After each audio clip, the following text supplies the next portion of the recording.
और लखनऊ से एक और बड़ी खबर मिल रही है, जहां लोकसभा चुनाव में बीजेपी की चयन प्रक्रिया अंतिम दौर में है। यूपी के 80 लोकसभा क्षेत्र में 6 सीटों पर चयन प्रक्रिया होगी।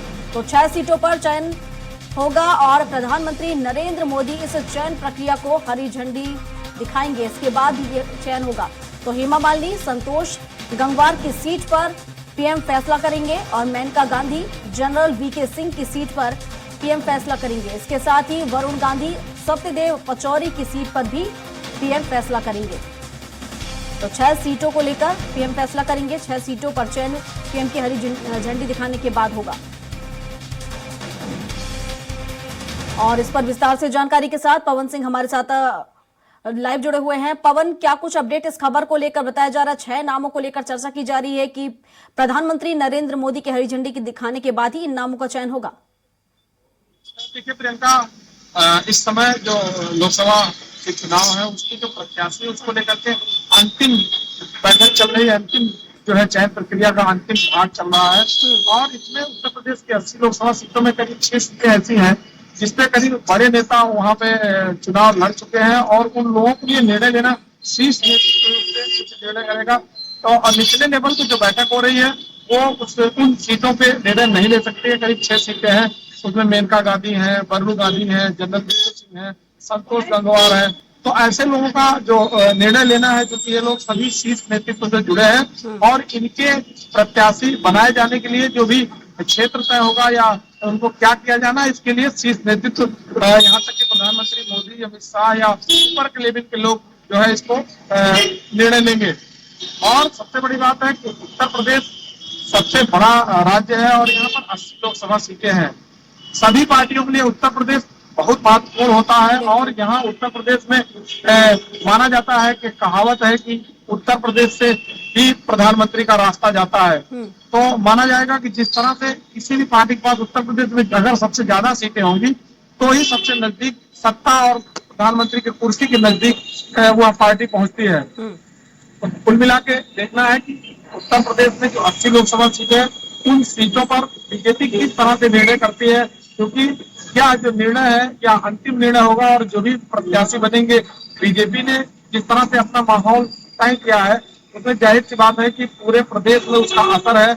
और उसने इससे पहले भी करीब 20 क्लस्टर बनाकर पूरे प्रदेश को बांटा था और उस क्लस्टर में सबको जो है प्रभारी बनाया था। उसमें उत्तर प्रदेश के जो मंत्री हैं, संगठन के कुछ लोग हैं, इन लोगों को सभी लोगों को वहां का प्रभारी बनाया गया था, नियुक्त किया गया था, जिससे कि उनसे फीडबैक लिया जा सके, जो कमियां हैं उसको दूर किया जा सके।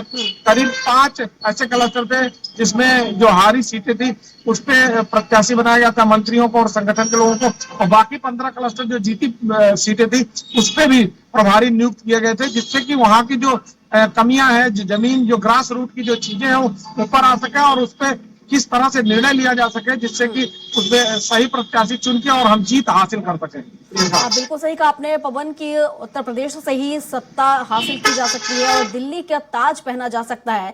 हालांकि 80 लोकसभा सीटों पर से 6 सीटों पर ही विशेष फोकस किया जा रहा है, आखिर क्यों? ये 6 सीटें ऐसी हैं जो बड़े नेता हैं, इनके लिए अगर कोई सामान्य व्यक्ति या सामान्य बैठक में इनका निर्णय लिया जाएगा तो ये बात ऊपर तक पहुंच सकती है। सभी लोग प्रधानमंत्री, अमित शाह या शीर्ष नेतृत्व संगठन के सभी लोगों से जुड़े हुए हैं।